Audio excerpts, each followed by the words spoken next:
Let peace stress free and let it be. God got a bigger plan for you and me. Let peace stress free and let it be. God got a bigger plan for you and me. Let peace stress free and let it be. God got a bigger plan for you and me.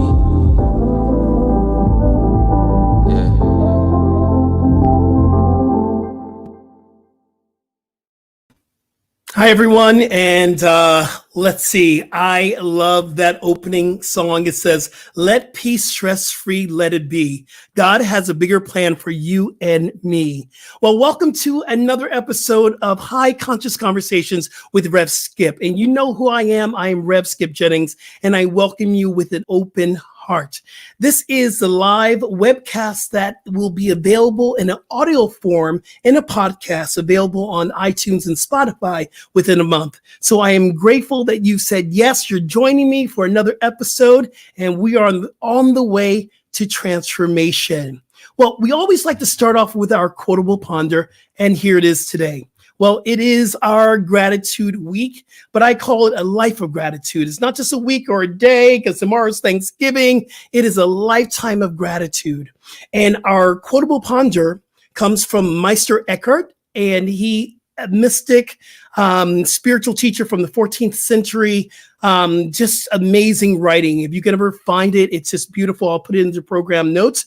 And the quote that I live by quite a bit, he says, if we can simply say a prayer of thank you, it is enough. So I'm going to ask you to ponder that. What do you have to be grateful today?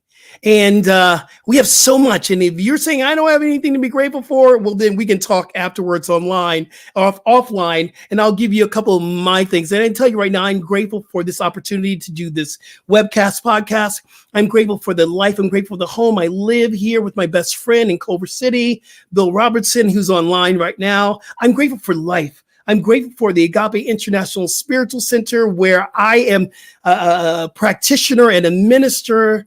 I'm grateful for my guest that's coming on, where I met her at the Agape International Spiritual Center when we were on Buckingham in Culver City. And I talk about this quite a bit because I believe that this was the foundation where I began to grow spiritually, and I began to realize who and what I am. So, in this podcast, in this webcast, you'll hear me talking a lot about agape and Reverend Michael Bernard Beckwith, which is my teacher, my friend, and mentor. And we're hoping to have him on to this show, this podcast, very soon.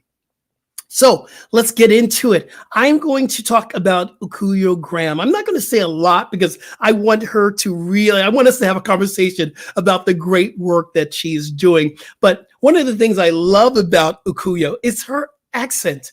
And when she does the announcements at Agape, she has this beautiful, rich African sounding. Oh, I love the voice. And when she prays in her native tongue, it's so beautiful. In her homeland tongue, it's so beautiful. She's born in Ghana, y'all, West Africa.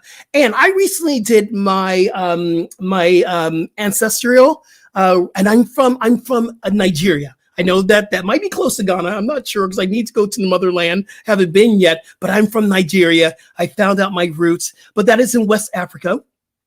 And she's a performing artist and master practitioner at Agape, which she was just received the honors this past weekend. And I'm so grateful because she earned that. And she's always been my teacher and my friend. She is the founder and the CEO of the nonprofit arts organization called Spirit Awakening Foundation. We're going to talk a little bit about this, and I want everyone to begin to support. It is such a great foundation, but I'm going to let Akuyoe talk about this when we get into the conversation. Her work and her writing and her play from her one-woman show, Spirit Awakening, is actually part of the curriculum for different universities, for USC and for Berkeley and for Stanford. So she's the real deal, y'all. Before I bring her in, I want to show you this video. Let's pull this up right now. I'm going to pull myself out of the feed.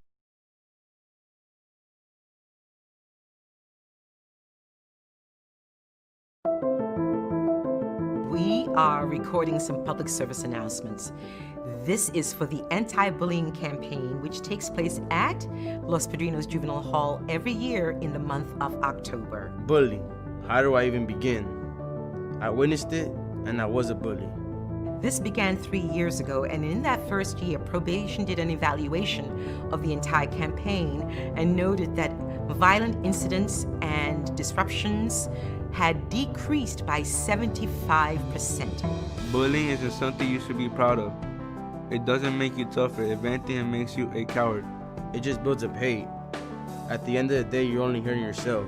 Stop. This is where it stops. Here are children that are using their voice. Their voices get to be heard, and they are being very vulnerable. Their pieces are genuine, they're real.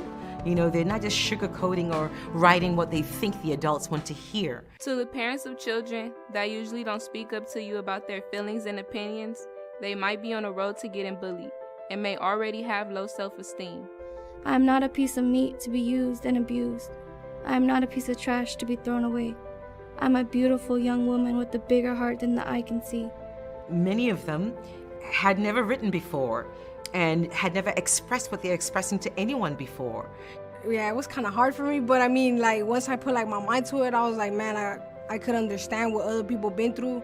Like, growing up on the streets, you see a lot of people getting bullied because of how they look or how they dress, and it's not right. You know, you got people out there going suicidal and harming themselves. You know, I feel like us peers, you know, teachers, friends, they could help prevent that from happening. What they were invited to do was to look within and to ask themselves, well, what is bullying? Have I ever been bullied? Have I ever been a bully? I was a bully, so I know how it feels, you know? And I don't want nobody else to go through what I went through. And so they felt safe enough, they felt respected enough, and that they could trust us with their words. They could trust us with what was in their hearts and put those things in their hearts down on paper so they could free themselves. Decide to be yourself, not something that you dislike. Know that you are unique, and your differences are what makes you unique. Young girl, stand up with your head held high. Your words used to hurt me, but they no longer faze me. I am happy, and I love me. So you have children that have been bullies saying, yeah, they didn't feel so good. Look at where it's landed me, you know, here in juvenile jail. And I want to stop that. You have children saying, you know, if only one person had stood up for me when I was being bullied. The pieces are really very moving and very powerful because they're so simple, so beautifully simple and real.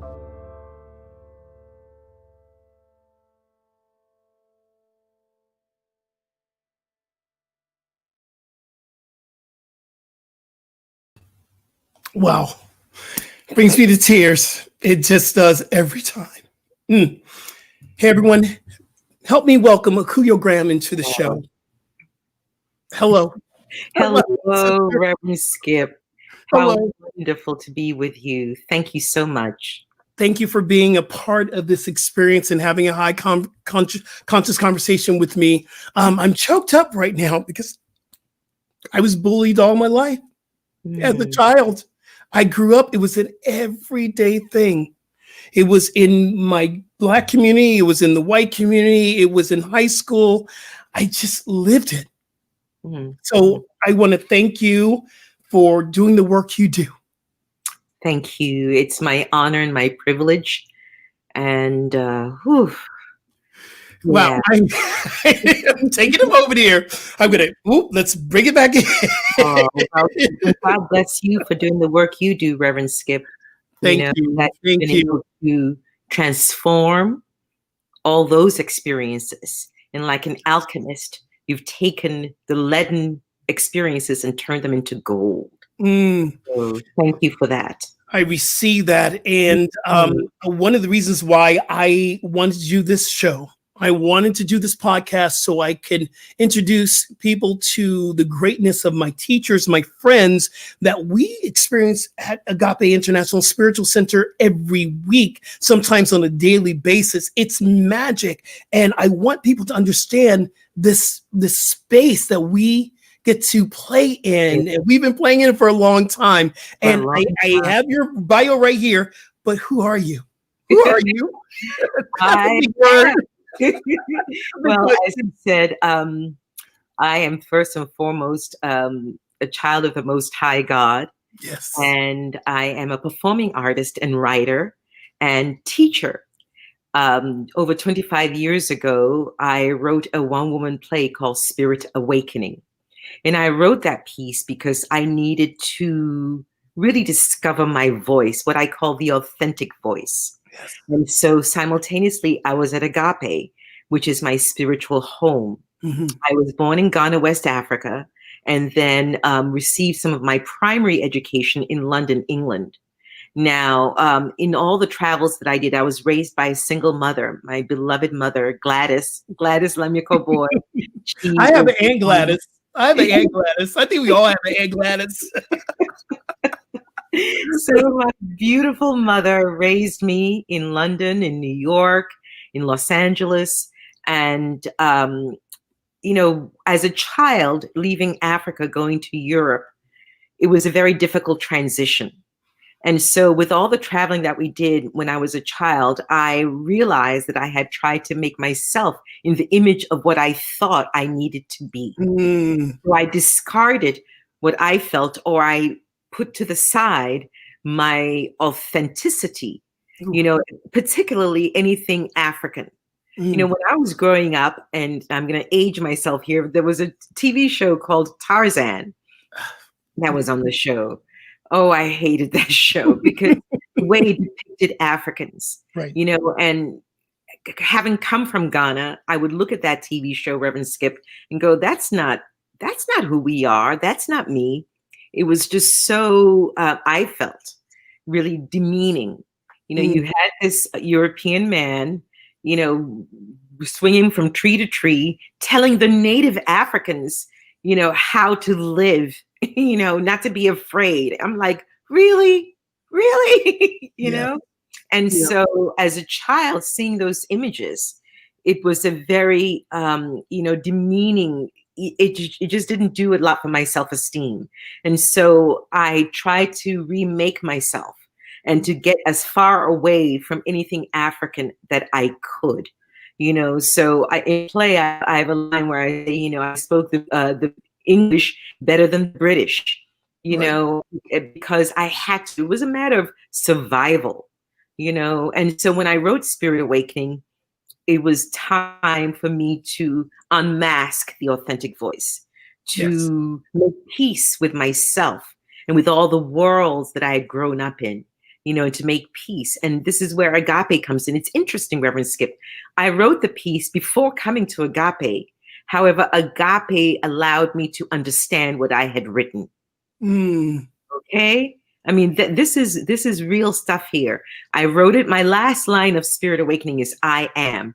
Now, mind you, I've never really read the Bible. I was quoting things that I hadn't even read. So talk about downloading, this was... It was in your spirit. Exactly. And I remember holding the pen, writing this piece, and it was so visceral. When I finished writing Spirit Awakening, I knew something had happened. I was changed. And then Agape, as I said, when I got to Agape, I began to learn the meaning of what I had written, which is just so interesting, and so I was led to Agape. Thank God, otherwise I don't know if I would have ever performed it, because I wrote it and I was really quite afraid of the piece. It was so, first of all, I bared my soul, and so there I was naked, bearing everything in me. And so it requires, this as a writer, the writer, is another kind of, consciousness. You write it. And then as an actor, when you perform it, that's a whole nother kind of energy as well. It is. And so the writer, the actor had to fire the writer because I kept wanting to make changes. And at one point I had to say, okay, enough. This is just, one part of your story. It's not the whole thing. And it's been quite the journey, Reverend Skip. But I want to ask you, what is, because this really brings up a lot of questions, what is it? Is it easier to disassociate as a writer when you're writing or as an actor when you're acting it? Because I'm working with, and thank you, I want to publicly thank you for sending me to Gerald Rivers. And he is my coach, and I booked my first voiceover as doing a sleep story for an app.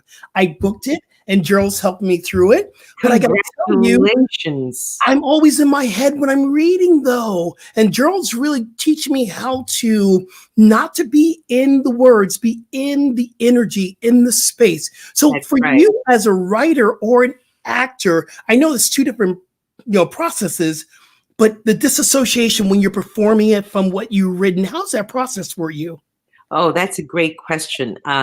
You're right, because the writer, you are in your head, so when I get a copy or a script, you read it and you want to understand it. So that's intellectual. You got to understand what you're reading, and then you make notes. If there's something you didn't understand, if I didn't understand something, I'll make a note and I know to go back to it. If there's a word that I don't understand, I know I have to look it up. So that's the intellectual part. And at some point, though, you do have to lay that down and allow yourself to feel, allow yourself to have the visceral experience of the scene or the copy, whatever it's calling forth. You literally have to allow yourself to jump in, and bring it to life. So it is, for me anyway, in my technique, it is two very different headspaces that I have to be in. And one is literally a headspace, the intellect, to understand.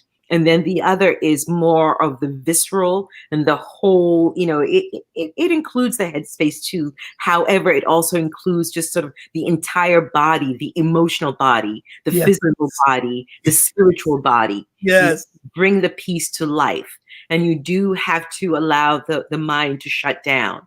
Otherwise it's going to keep asking questions, and maybe it'll, have you second guess your choices that you're making. So at some point it's like, okay, I got it. This is the direction I want to go, or I'm going to experiment. I'll do this direction, then I'll go in this direction, and then I'll decide, which direction to go. So I have a funny story. One of my favorite comedies is an old comedy. It's American Pie, and I'm watching this in the screen, and I go, "Oh my God!" I'm in the theater. I go, "Oh my God!" And it's funny that we've had that experience of we've seen TV and actors and directors, people to show up at Agape, and it's like a natural thing. But I love American Pie. It is a funny film, isn't it? And it's so funny film. The students I mentor love it too. Sometimes I'll go to a facility and then, that's that woman from American Pie. It's so good. It is so good. I would love to hear about your journey of awakening, because I always say it was where we began as an awake being, understanding that we are spiritual beings. It starts at some place and then it just expands into this evolution. Yes. If you could give our listeners and our viewers a little bit of a taste of your spiritual experience. And I'm going to pull myself out because I did this last week and Reverend Julie went, "Are you there? Are you there?" I'm just going to pull myself out. So now let me ask you a question. Sure. I'm gonna. Should I look at the microphone? Yeah, I'm gonna look at the camera. You can look wherever you want. Okay. Great. I'm gonna look at the I want to hear about your journey of awakening. Oh my goodness, my journey of awakening, I would say, started consciously with the writing of Spirit Awakening. I have to say that it really was the trigger that I needed. And coming to the Agape International Spiritual Center. I was just telling Reverend Michael Beckwith, we were having a conversation, and I shared with him that when I first came to Agape, I cried so much that my friends who had brought me really thought there was something wrong with me. And it wasn't that there was something wrong with me. It's just that I knew I was spiritually home. I knew that once I stepped into that place and I heard him speak and I felt the love and I saw the diversity of people, oh my goodness, I knew I was home. So my spiritual awakening began with those two events, coming to Agape and writing the Spirit Awakening play. in writing the play, as I shared earlier, it really allowed me to take a trip down memory lane. My writing influences were or are Tennessee Williams here and Aikwe Ama and just so many incredible Isabel Allende. You know, I love words, I love language. And so when I wrote Spirit Awakening, I was really very intentional about it being a memory play, you know, and I was very intentional about that it was a one-woman play because it was all coming from my perspective, you know, and so writing it was cathartic, it was healing. Once I wrote it and then fired the writer and began the process of rehearsing again, many weeks, sometimes my rehearsal, 3 hours of just pure crying. I just cried and cried and cried just because I was releasing. It was a cleansing. It was an awakening. You know, as I said, I'm from Ghana, West Africa, grew up in Ghana, left Ghana as a child when I was 6 and went to Europe, went to England. While I was in England, I traveled. To Germany. I traveled to France, to Ireland. You know, I did quite a bit of traveling over there and made myself in the image and likeness of a British person, you know, not only with the accent, but just in my manner and my tastes and you know, what I preferred. So the writing of the piece of Spirit Awakening allowed me to look at my own biases, to look at the ways in which I had rejected myself, to look at the ways in which I had rejected Blackness and all things Black, you know, and it was deep to look at the way I'd rejected the men in my life, you know, because I was so angry with my father. So I took it out on Black men, you know, and so it was quite a cleansing. The good news is that I was up for it. You know, I said yes to it. And one of the events that I love, I spoke about my mother earlier. And once I wrote it, I called up my mother and I said, Mom, I've written a one-woman play. It's called Spirit Awakening. You're in it. I'm going to play you. And it's, you know, some of the scenes are not the most flattering. However, know that my intention was never and is not now to hurt you, to demean you, to make fun of you, or to judge or condemn you. My intention is to be free, you know, to free myself, to free us. And my mother, bless her, said, I know you are a lover of truth, so write on. You know, and that just was just so, Reverend Skip, can I tell you, Wow. you know, you get that level of support, you Yeah. know, that level of support. And she's been that supportive of me from day one, you know, and encouraged me. And that helped me to have the courage to perform the piece, you know, because it is, as I said, you know, it's a very revealing piece. However, now I know that this story is a story that I have had the privilege to live. It's not personal to me, as this life is not personal to me. You know, you understand that, Reverend Skip. This life, you know, we get the opportunity to facilitate the life we've been given, to That's right. facilitate the bodies that we have. It is not personal, you know. So knowing that, that allows me to be free when I perform it. And when I initially started, I got great reviews, thankfully, from the news, the LA Times, magazines. It caused quite a stir, you know. However, some of my audiences were really, some people were offended by the piece. They said I was judgmental, you know, and it's been something. And They were judging you or your life. Exactly. Oh, really? Come on, people. I know. People are a trip, Reverend Skip. And that experience, though, was wonderful because it taught me that as an artist, Yes, you know, my role is to tell the truth. That's what I feel. I'm going to tell the truth. I'm going to create the art, you know, and as long as I know what my intentions and what my motivations are. Now, how people receive and respond to the art is none of my business. Their experience. Oh, that takes a long time to get there. Oh, yeah.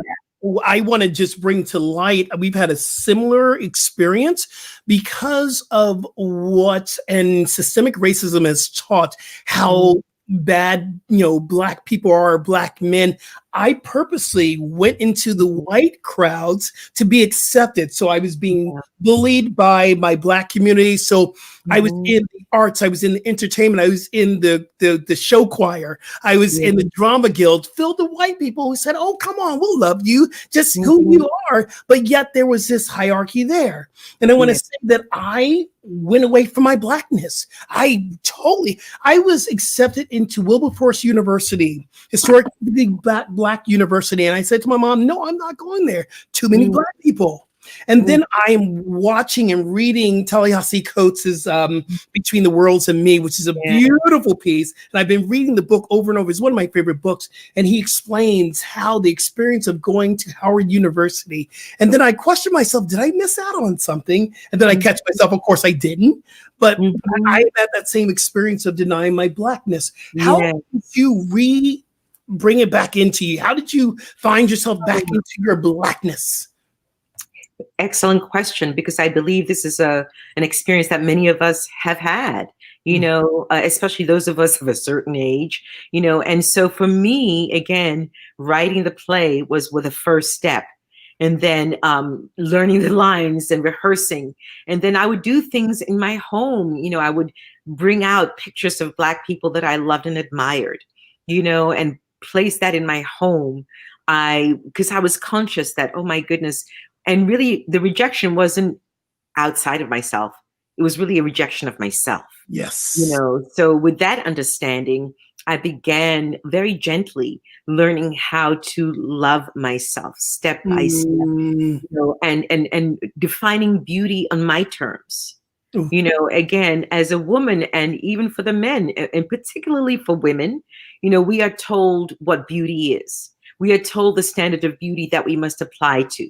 We are told what is beautiful and what is not beautiful. We are told what size we must be. I mean, it's just, the beauty industry, it's over $40 billion, probably more than that, and that's just us all being pumped images of the way we are supposed to look like, the way we're supposed to dress, the size we are supposed to be of our bodies, and I have to tell you, even to this day, I still have to be mindful that I'm not, getting tripped up by those ideas, that I can look in the mirror and define beauty as I see it for myself. I used to not like the summers because I got darker. And this, and other Black people would tell me, "Ooh, don't get in the sun, shade yourself." So I know we were all suffering from that madness, and it was a madness. We'd all drunk the Kool-Aid that said we were not enough, that we were not good enough. And Akuyoe, I live by the beach, and we live 7 blocks from the beach in Atlantic City, New Jersey. Grew up in New Jersey, and it would be, oh, we're not going to the beach. We don't need to get much darker. And I'm like, I love the water. Right? Okay. I love the sun. Reverend Skip. The level of healing that must take place is so ginormous. It's just ginormous. And I finally said, yes, I've got to be willing to go there, and I love the summers. I'm from Ghana, West Africa. Yes. Can you imagine coming from a hot climate, and not liking the sun? And yet this is the reality of many Africans, of many Black people. And I understand it. Again, the entertainment industry, I've had to do a lot of forgiveness of this industry, has really perpetuated a lot of images, not just of Black people, Native Americans, Asians. I was watching an old episode of Bonanza, and their Asian butler in that show. I mean, the way he was depicted, and I thought, if I'm an Asian person, you know what? I don't even have to be Asian. As a human being, hello, I don't have to be of that ethnicity. I'm sorry, I watch those TV shows too, and sometimes I just can't watch them, although they're called classics. But it's remind me of a time where people of color were not treated in the highest quality of depiction from Hollywood. So I choose not to watch them. I know what they are. I know what they're going to say. I've seen these movies, but now I'm seeing them with a different eyes. And I say this to you, I wonder what I would be like if I had a mentor like you when I was in high school, because I didn't have someone who told me I could be better. So I bring this to the foundation, Spirit Awakening Foundation, which is blowing my mind. It's for the last 15 years, and you've been doing it for 25 years. And I've just really known of it for the last 15 years and following you in the work and seeing the shows and what you've done to this point where you did a live on Facebook. You can go on Facebook, everyone. Go to Spiritual Awakening page and look at this show that they did and donate some money. Our children need us to take care of them. So we'll talk about that a little bit more. But what brought me to tears were the reading of each child's name, and I'm going to say child, and the years and the sentence they were given as children. And I was like, one was 40 years to life. And I went, this is a 15-year-old kid. Okay. And I was there at her sentencing. It's the only time I've ever been to a sentencing hearing. And I don't ever want to go again. It is really brutal, and I'll never forget sitting in the back of the courtroom. And there weren't that many people there. It was several members of the family, and they'd asked me to come. And the young lady, Claudia, wanted me to be there. So I went, and she's a brilliant young woman. I mean, she can put words together, just the mind. She is so brilliant. And I believe, I don't know all the details of the case, so I want to say that right away. However, what I do know is that she was accused of being an accessory. And I think because of the 3 strikes law, that's where a lot of our young people, fall into that category. Yes. And so I was at the sentence hearing, and she was in front, chained at the hands, the feet, and in the middle. I mean, it just, and her mom and 2 sisters were there. And when the judge said 40 years to life, and the mother just burst into tears, I was crying. And she was strong. And then as she got up, they were leading her away. She wasn't even allowed to hug her mother. And that image. Yes. It was just so, it's life-changing. Wow. It's life-changing. It's transformative. It is. Can you tell our listeners and viewers a little bit about the foundation? Sure. As a result of writing the play and the reception that it received, I was approached by teachers and educators to come to the schools, John Muir High School specifically, in Pasadena here in Southern California, to do some writing workshops with students. And simultaneously, I decided I wanted to volunteer my services. So I did. I began volunteering my services in the juvenile halls and camps after a stint with another organization. So anyway, a lot of things were happening simultaneously. The main thing is that my heart was open to children. I wanted to make sure that children had the kinds of support, emotional support, that I did not have growing up, meaning that I wanted to be a voice that championed not only their lives, but could be a mirror for them to say, you are valuable, you are needed, you are essential, you are beautiful, there's intelligence within you, there is brilliance within you. I wanted to be that space for these children.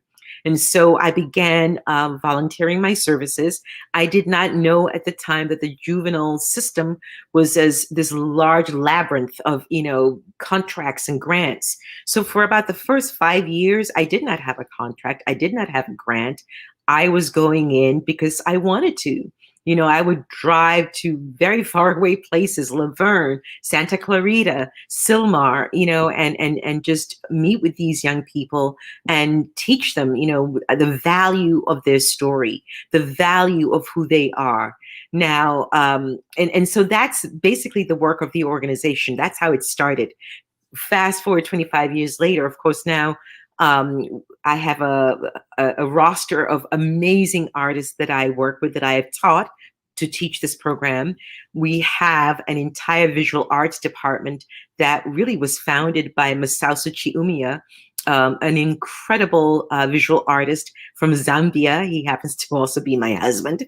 And he really has founded the visual arts component. And we offer, in addition to the writing program, we offer visual arts, graphic design, painting, drawing.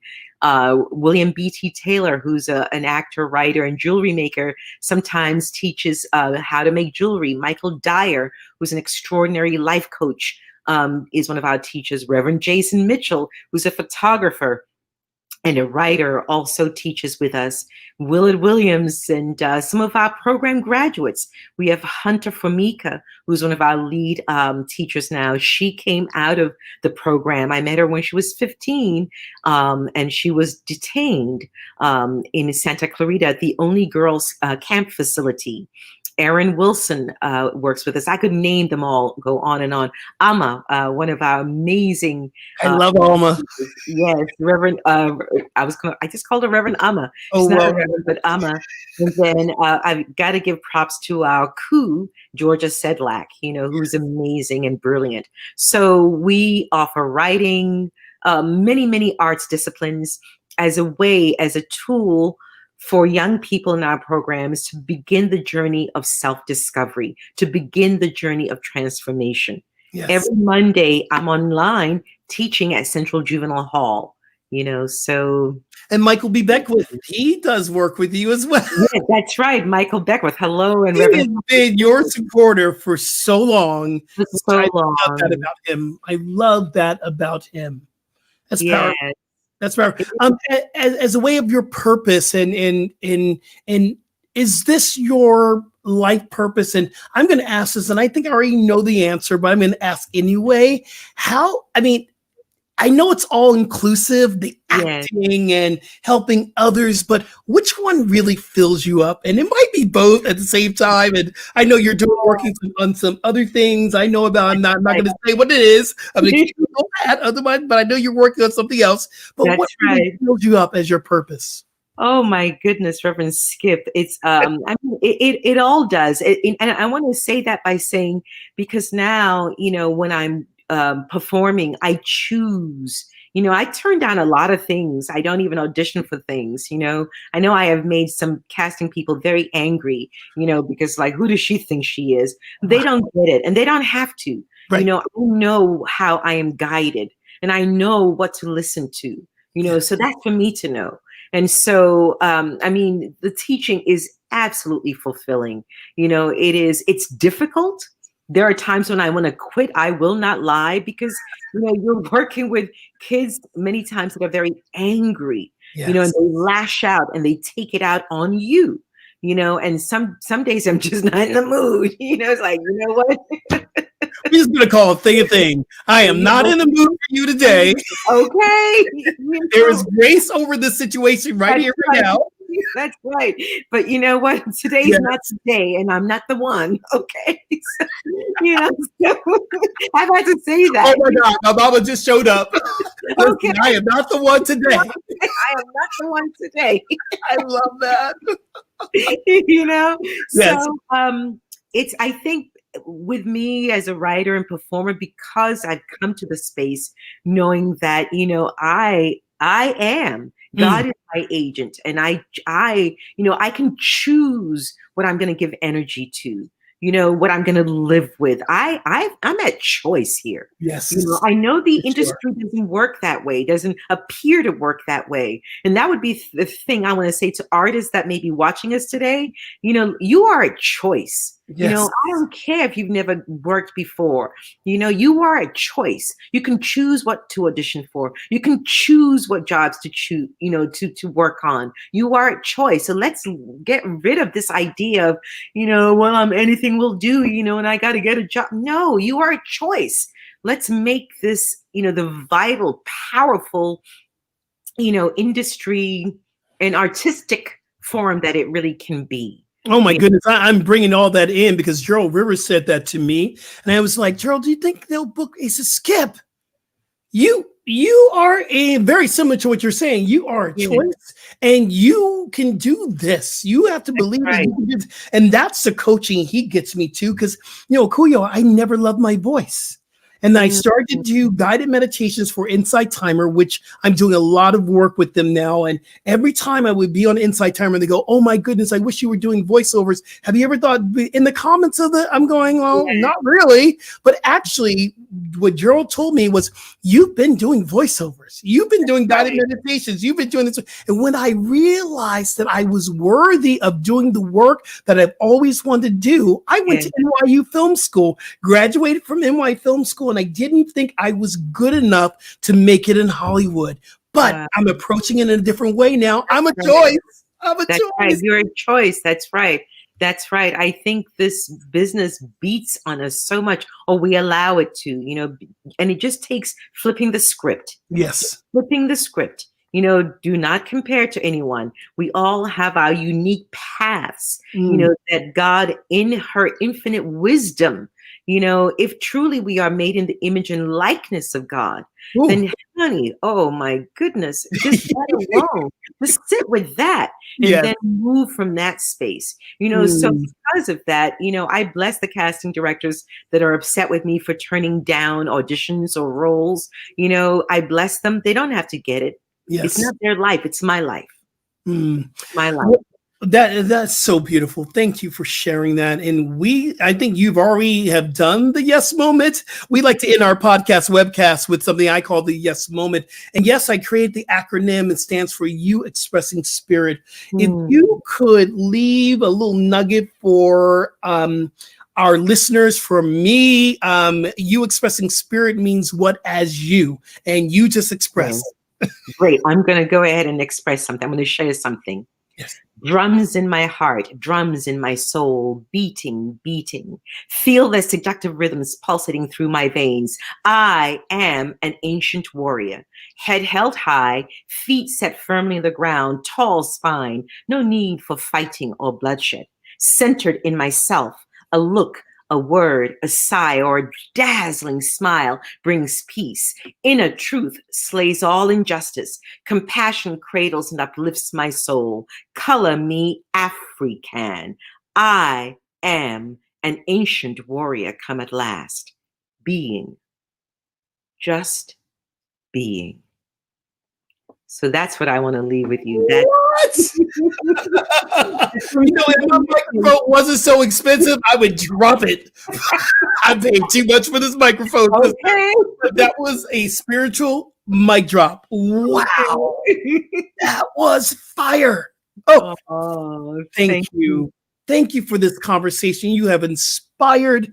You have brought out so much energy in me and just this connection for so many years with you. I am just so grateful for you. And what are you grateful for? What are you grateful for since it's Thanksgiving tomorrow? My goodness. I'm grateful for this moment. I'm grateful for you. I'm grateful for everything, Reverend Skip. I'm grateful for being alive, the breath that I get to breathe, our beloved Agape community, my board of directors on Spirit Awakening. I'm grateful for every child, every participant in our program. I am grateful even for those spaces and places that seem difficult. I'm even grateful for the people that don't like me. They get to reflect something for me that I can heal within myself. So I am grateful for it all. Yes. And I'm grateful for this moment with you. It's been amazing. I'm on fire, Reverend. I'm inspired by you and just how, just what you're choosing to do with your ministry, that you are saying yes to your brilliance and to your power and passion and your abundance and prosperity and success and your excellence. Thank you. Thank you. I need you to do that. One of our teachers, our teacher, Reverend Michael, I remember once said in Buckingham, don't wait till anybody give you the part, go make it yourself. That's right. I've always believed that. So I've written 3 books and I didn't care how I did, I just did it. And doing several podcasts, and this one, I decided I wanted to do a web show the way I wanted to be done and the way I wanted to look. So I'm just stepping into my greatness. So thank you. You sure are, Reverend Skip. And it's beautiful to witness and to watch. Thank you. Thank you. Thank you for letting me touch the hem of your garment today. Oh, wow. You right now. Hey, everyone, please follow Akuyoe Graham on Instagram at Akuyoe Graham. You have this is in the program notes, and go to akuyoegraham.com where you'll be able to see all the amazing things that she is doing. And I said I was not going to leave out of this webcast without saying this. We got to support.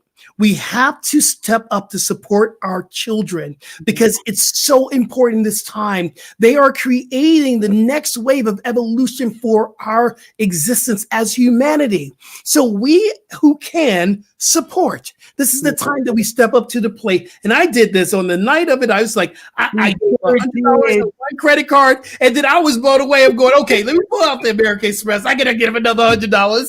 So I did it in 2 parts. I know, I saw that, Reverend Skip. I was like, oh, it was so good. I was like, okay. And that's how it is because there's only one of us here. And when I give to you, you give to me. And that's what I know. That's what I know. Absolutely right. God, everyone, follow me on Instagram and on Facebook Live, which you are here at Rev Skip Jennings. Follow the page, like the page, and you'll get more information. Also, go to my website, it's skipjennings.com. Sign up for the newsletter because you'll see all the wonderful things we're planning. And we're also planning on Mondays at 10 o'clock coming in the new year, live yoga with Rev Skip. And that's going to be on Facebook Live. I'm just going to do it. It's going to be in my garage, y'all. So I ain't going to front. I ain't going to be in no studio, but I'm going to be in the Spiritual Life Studio, which is my garage. And I'm so grateful. And we always end the show with this. Just a reminder, everyone. Remember, transformation is a choice, and you can choose today. Thank you, Akuyoe. Thank you, Reverend Skip. This has been my joy. Thank you, everyone. Peace and blessings. We'll see you next week where we're going to have, I think, Caramel Austin. So stay tuned to that. So we'll see you next week, everyone. Peace.